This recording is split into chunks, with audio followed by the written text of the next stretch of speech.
নমস্কার। আমার যে বাসমতি রাইসটা আমরা বাড়িতে খাই সেই রাইসটা দিয়েই আমি বিরিয়ানিটা তৈরি করেছি। আর এই রাইসটা যেহেতু বেশ সুন্দর ভাত হয় সেই জন্য বিরিয়ানির রেজাল্টটাও কিন্তু আমি বেশ ভালো পাই। আর অপর দিকে দেখতেই পেলে কতটা বিরিয়ানির মশলা আমি দিলাম। দুধের মিশ্রণটাকে এখন আমরা একটা সাইডে রেখে দিচ্ছি।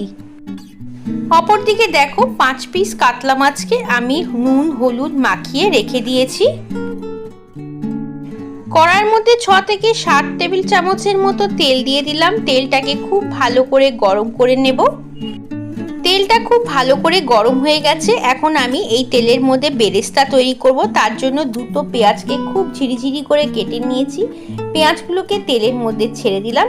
এখন মিডিয়াম ফ্লেমে আমি পেঁয়াজগুলোকে আস্তে আস্তে করে ভেজে বেরেস্তা তৈরি করে নেওয়া করব। অপরদিকে একটা বাটির মধ্যে 1.5 চামচের মতো আদা রসুন বাটা নিলাম। এর সঙ্গে দিয়ে দিচ্ছি 1 চামচের মতো ধনে গুঁড়ো, 1/2 চামচের মতো জিরে গুঁড়ো, 1 চামচের মতো নুন, 1/4 চামচের মতো চিনি আর 1/4 চামচের মতোই হচ্ছে কাশ্মীরি লঙ্কার গুঁড়ো। সমস্ত কিছুকে একটু জল দিয়ে গুলে আমি রেখে দিচ্ছি। এই পেস্টটাকে গুলে আমি রেখে দেব। কিছুক্ষণ পরে এই পেস্টটার ব্যবহার করব। এর মধ্যে দিয়ে দিলাম 1/2 চামচের একটু বেশি পরিমাণে হলুদ। পেস্টটা একদম তৈরি হয়ে গেছে। এখন এটাকে আমরা সাইডে রেখে দেব। দেখো পেস্ট তৈরি করতে করতে কিন্তু মাছটা ভাজা হয়ে গেছে। এখন মাছগুলোকে তুলে আমি পেঁয়াজ বেরেস্তার পাশে রেখে দিলাম। এর মধ্যে দিয়ে দিচ্ছি ফোড়ন হিসেবে 2টো তেজপাতা। আর যে মশলাগুলো আমরা প্রথমে ব্যবহার করেছি সেই মশলাগুলোই কিন্তু আমি ফোড়নে দিলাম। তার সাথে দিয়ে দিলাম একটা মিডিয়াম সাইজের টমেটো। এখন টমেটোটাকে আমরা একটু ভালো করে ভেজে নেব যতক্ষণ না টমেটোটা নরম হয়ে যাচ্ছে। টমেটো ভাজার সময় এর মধ্যে সামান্য পরিমাণে একটু নুন দিয়ে দিলাম। এতে টমেটোটা তাড়াতাড়ি ভাজাও হয়ে যাবে। দেখো যে পেস্টটা তৈরি করেছিলাম মশলার, সেই পেস্টটা কিন্তু দিয়ে দিলাম। এখন খুব ভালো করে মশলাটাকে আমরা একটু সময় নিয়ে কষিয়ে নেব। এই সময় গ্যাসের ফ্লেম কিন্তু একেবারে মিডিয়ামে রেখে কষাতে হবে, না হলে পুড়ে যাওয়ার চান্স থাকবে। মশলাটা কষানোর সময় আমি এর মধ্যে ভেজে রাখা আলুগুলোকে দিয়ে দিচ্ছি। আলুগুলো যেহেতু সেদ্ধ করা নয় সেই জন্যই আমি আলুগুলোকে আগে দিলাম। মশলা কষানোর সময় আলুগুলো যাতে সেদ্ধ হয়ে যায়, তাতে বিরিয়ানির আলুগুলো বেশ সুন্দর সুসিদ্ধ হয়ে যাবে। এখন এর মধ্যে কিছুটা পরিমাণে আমি পেঁয়াজ বেরেস্তা দিলাম। পেঁয়াজ বেরেস্তা দিলে কিন্তু টেস্টটা অনেক বেড়ে যায়। সেই জন্য পেঁয়াজ বেরেস্তা বেশি করে তৈরি করে মশলা কষানোর সময় ওই পেঁয়াজ বেরেস্তাটা দিতে হবে। আর খুব সামান্য পরিমাণে একটু মশলার বাটিটা ধুয়ে জল দিলাম। খুব বেশি ঝোলের দরকার হবে না, কারণ এটা একটু কষা কষাই রাখতে হবে। দেখো ঢাকা দিয়ে রেখেছিলাম, তেলটা বেশ সুন্দর ছেড়ে গেছে আর খুব সুন্দর একটা গন্ধও বেরোচ্ছে।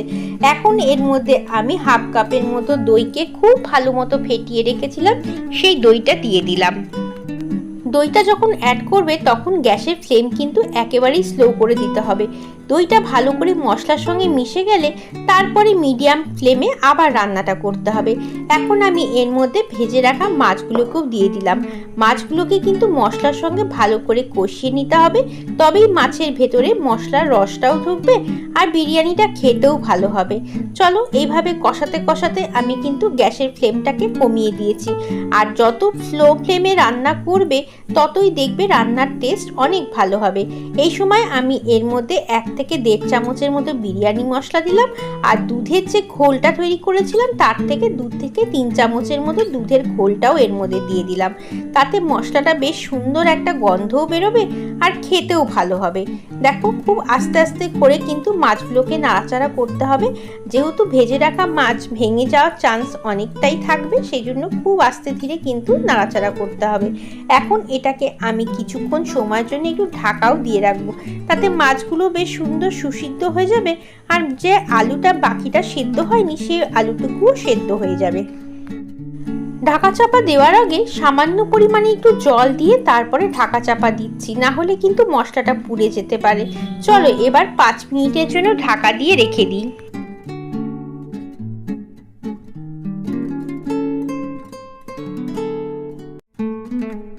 5 মিনিট পর ঢাকাটা খুলে দিলাম। দেখো বেশ সুন্দর কষে গেছে। এখন আমি মাছগুলোকে তুলে রেখে দেব। এর থেকে বেশি কুক করব না, তাহলে মাছগুলো নরম যেহেতু ভেঙে যেতে পারে। আর দম হওয়ার সময় তো মাছগুলো আবার রান্না হবেই, সেজন্য আমি মাছগুলোকে তুলে রেখে দিলাম। আর আলুগুলো দেখো বেশ সুন্দর কিন্তু সেদ্ধ হয়ে গেছে। এখন আলুগুলোকে একটু নাড়াচাড়া করে আমি কিন্তু আলুটাকেও তুলে রেখে দেব। আর আলুর সাথে আমি কিছুটা পরিমাণ কষা তুলে রাখবো, কারণ বিরিয়ানির লেয়ার তৈরি করতে আমার কিন্তু পরে একটু কষার প্রয়োজন। তাই জন্য আমি কষাটাকে একটু তুলে রাখবো। আর তার আগে আমি সামান্য পরিমাণে একটু জল দিয়ে মশলাটাকে আরেকটু ভালো করে কষিয়ে নিতে চাই। আর যত অল্প অল্প করে জল দিয়ে মশলা কষাবে ততই কিন্তু রান্নার স্বাদ অনেক গুণ বেড়ে যায়। আমি কিন্তু খুব সাধারণভাবে ঘরে থাকা সামান্য কিছু উপকরণ দিয়েই বিরিয়ানিটা বানালাম। ঝালের জন্য সামান্য পরিমাণে একটু গোলমরিচের গুঁড়ো দিলাম। আর বেশি যেহেতু আড়ম্বর করে বানাইনি, সেজন্য কোনো উপকরণই আমার বাজার থেকে কিনতে যেতে লাগেনি। ঘরেই যা ছিল তাই দিয়েই সুন্দর বিরিয়ানিটা তৈরি হয়ে গেল। দেখো কষা কষা কিন্তু হয়ে গেছে। এখন আলু আর মশলা, বিরিয়ানি মশলা, এইভাবে করে বিরিয়ানি মশলা হাতে করে নিয়ে অল্প অল্প করে ছড়িয়ে দিতে হবে। আর দিচ্ছি কিছুটা পেঁয়াজ বেরেস্তা। আমি কিন্তু পেঁয়াজ বেরেস্তা তুলে রেখেছিলাম দুটো লেয়ারে ব্যবহার করব জন্য। এবার উপর দিয়ে দিয়ে দিচ্ছি বাকি রাইসটা দেওয়ার পরে আবার কিন্তু আমি ছোট্ট করে একটা লেয়ার তৈরি করব। তাতে যে কষাটা রেখে দিয়েছি সেই কষাটা দিয়ে দেব। আর তারপর যেরকম করে আমি দিচ্ছিলাম দুধের ঘোলটা আর বিরিয়ানি মশলা, পেঁয়াজ বেরেস্তা, ঠিক ওইভাবেই কিন্তু লেয়ারটাকে আমি তৈরি করে আবার ঢাকা চাপা দিয়ে